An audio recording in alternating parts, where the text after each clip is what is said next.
مساء الفل على الزملكاوية وألف مبروك على مكسب الزمالك في مباراة سموحة. مبروك للجماهير اللي بتشوف فرقتها في رمضان.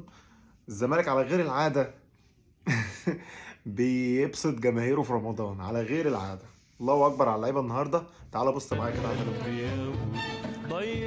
ايه الجمال ده يا تاني؟ ايه يا ابني ده؟ الله أكبر عليك، الكرة رايحة بتزغرط في المرمى. فكرتني بعد شافي زمان. شافي كان بيحطها كده برضه. الله أكبر عليك يا تاني. فلوسك حلال يا ابني والله العظيم. الله اعلم جت منين بس حلال. نرجع النهارده. الزمالك فوز مهم على سموحه، فريق عنيد دايما بنقابله في رمضان سبحان الله وفي كاس. برضو مصممين يضايقونا، بس الحمد لله اللعيبه النهارده كانت رجاله.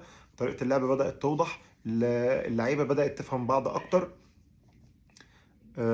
في لعيب اسمه سيف الجزيري، والله العظيم ما بحبك يا سيف. شوف انت عامل زي السم في العسل يا سيف يا جزيري، ما بحبكش.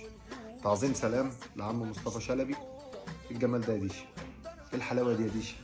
انا اسف والله العظيم يا مصطفى، انا بحبك عشان بحبك بعسفك اديتها لك في قلبك. بص عملت ايه؟ بحبك يا ديشا. ده انت عم اجنحه مصر يا اخي. بن شرقي ده يا ابني ولا اي حاجه بالنسبه لك. بن شرقي مين يابا؟ ده انا عندي مصطفى ديشا ابو شلبي العالمي. الله اكبر عليك يا ديشا، حقك عليا. كنت بشد عليك شويه لان انا كنت متوسم فيك اكتر من كده. الف مبروك للزملكاويه تاني مره.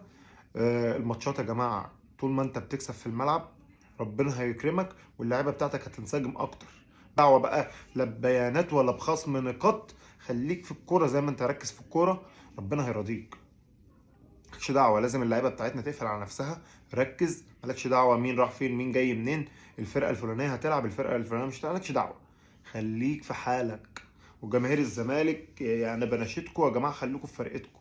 مالكوش دعوه بقى الفرقه دي هتعمل ايه، الاداره دي هتعمل ايه. ركز في فرقتك بس، خليك في حالك.